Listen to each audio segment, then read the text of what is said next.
রাম মন্দির দর্শন করে এসে তারপরে হোটেলে গিয়ে আমরা ব্রেকফাস্ট করে অনেকটা সময় ছিল, তো তার জন্য আমরা ওখানকার কিছু মন্দির, আরও কিছু জায়গা যেগুলো দেখা বাকি ছিল সেগুলো আমরা দেখতে বেরিয়ে যাই।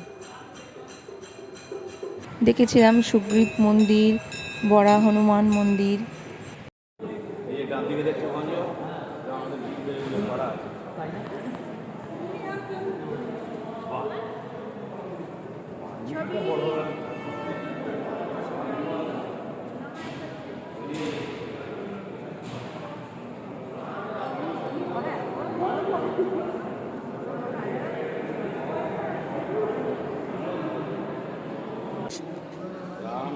जी महर्षि वाल्मीकि।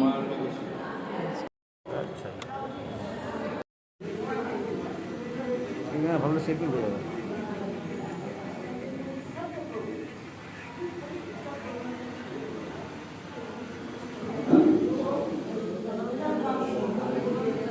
জানো কি খাটতে হবে? একটু খাটাস করে শুরু ছোটবেলা